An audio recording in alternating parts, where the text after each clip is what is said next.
Hello everybody, welcome back to Cubeopolis. Today I will be talking about what I think it means to be a Speedcuber.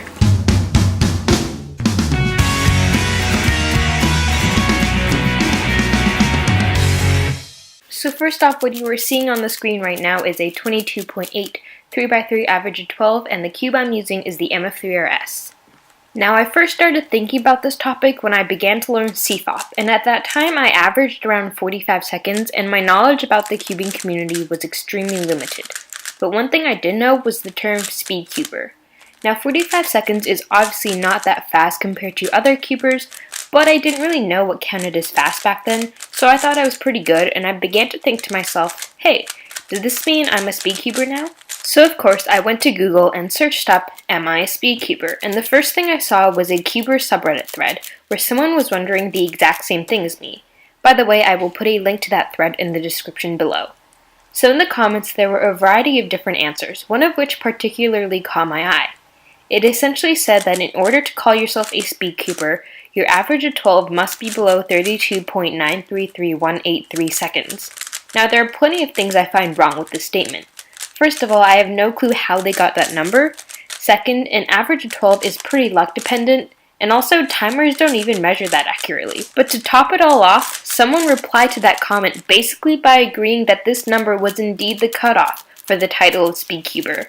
What? Now, there were some very reasonable answers which basically said that you are a Speedcuber if you cube for the purpose of getting faster, and I do agree with that, but I think there's more to being a Speedcuber than just wanting to get faster. Now, before I go on to my other thoughts, I'm going to circle back to the time factor and why I think it's unreasonable. So first of all, any time you pick is kind of arbitrary. Maybe that number they mentioned was chosen strategically, but if that was the case, it's not very clear how they got that number. Also, how fast you are kind of depends on the cube you use. Let's continue with using that 32 point something number. If a person averaged 33 seconds on an original Rubik's brand, they would not be considered a Speedcuber. But the thing is, if they switched to really any other modern Speedcube, their times would probably drop significantly, and therefore they would be considered a Speedcuber. Okay, so now let's continue on to what I do think will make you a Speedcuber. Alright, so the first trait I think all Speedcubers need to have is that they use an actual speedcubing method. Now, I know that there are plenty of fast people out there that are still learning full OLL, and they are definitely Speedcubers, since OLL is just one part of CFOP. I know about 75% of full CFOP, and I do think I am a Speedcuber because I know a good chunk of a speedcubing method. If someone used beginners but knew maybe 5 one-look OLLs, then I would have a hard time calling them a Speedcuber because that's not a big part of CFOP. And obviously, if someone only knew beginners, then I would also find it pretty difficult to call them a Speedcuber.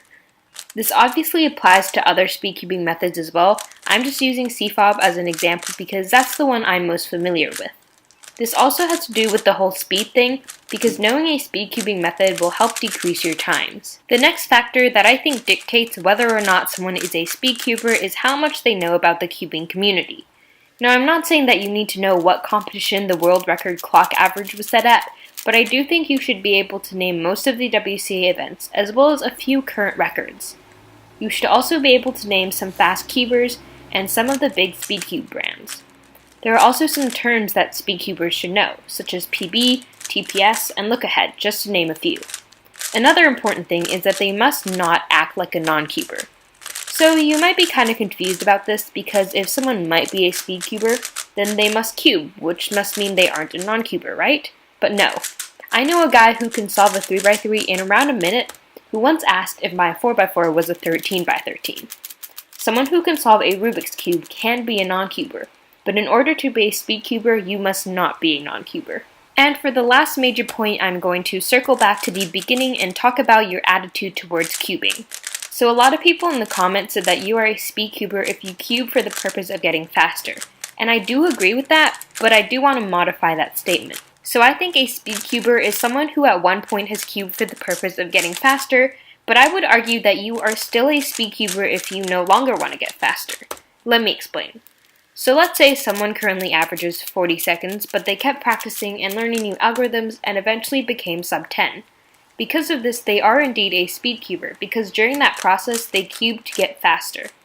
But let's say once they reach that sub 10 goal, they are now happy with their time and decide to stop learning algs and just practice to remain sub 10, but not get any faster. By the definition suggested by these people on Reddit, they are now no longer speedcubers because they don't want to get any faster. But sub 10 is pretty fast, and if they keep maintaining that speed, I think they should still be considered a speedcuber. Obviously, it would be a totally different situation if someone got sub 10 and then just quit. So these are all the things I will be talking about today, and honestly, I'm probably taking this way too seriously, and I would love to hear what you guys think about this topic, so please leave your opinions down below. Anyway, I hope you guys enjoyed this video. If you did, please give it a big thumbs up and subscribe down below if you haven't already. And that is it for me. Now you can just watch me be slow for the next minute or so, and I will see you guys next time. Bye!